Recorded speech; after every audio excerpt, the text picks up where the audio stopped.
Good evening, ladies and gentlemen. Welcome back to another banger of a tutorial. I'm sure you know that I like to plan things out far in advance, and that is exactly why I have decided to leave my bananas on the counter for a week, instead of giving them an honorable death by peeling. This means that they're nice and brown. So, without further ado, let's begin Operation How to Play Off Forgetting About Your Bananas Until Now and still manage to make something yummy. But before we begin today's dish, let's go and grab the correct cooking utensils. First, you're going to want to make sure that you have both a stove and a freezer, which are both key elements in this whole process.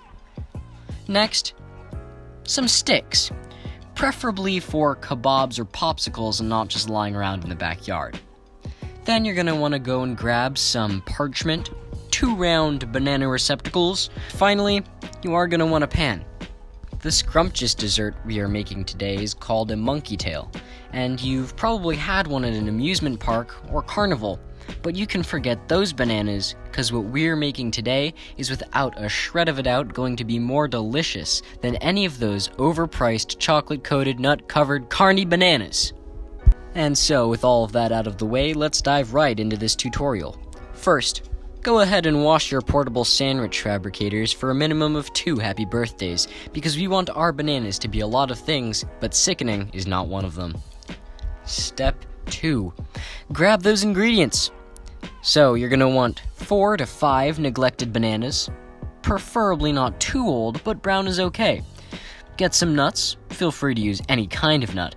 I used cashews because that's what was lying around. And last but not least, some absolutely decadent semi-sweet chocolate chips. Step 3. Take those bananas and peel them. If they are too nasty to use, put them safely to the side to be made into some banana bread later.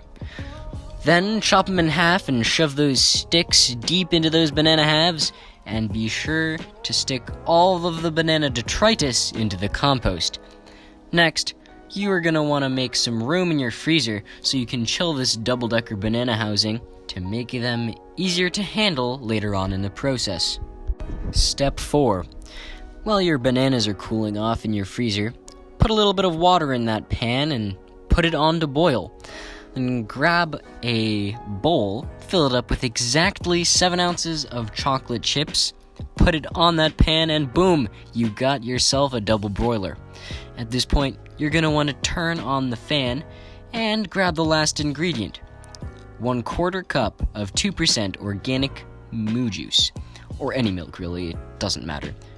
Pour into the chocolate and get to mixing. You're going to want to mix it up for around 5 minutes, or until it's nice and smooth. Step 5. Grab an Oreo for good luck and begin step 6. Step 6. Wrap up about a cup of nuts and get to smashing. When it looks like your hand isn't doing quite enough, go and grab a pan to do the nut whacking.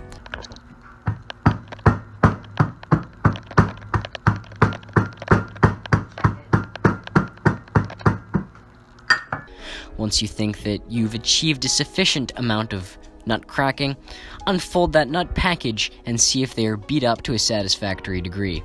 Here, whole nuts are the enemy, so fold it back up and keep banging. If they still aren't small enough, get an even bigger pan and absolutely annihilate the remaining cashews.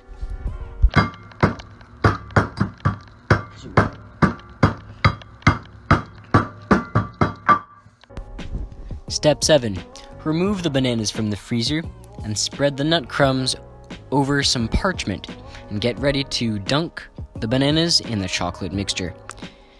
Be sure not to dunk and coat the banana like this, but don't be too upset if it does end up happening, because it's still a yummy snack that you can gobble up between bananas. Here is the proper way that you want to dunk your banana and coat it in nuts.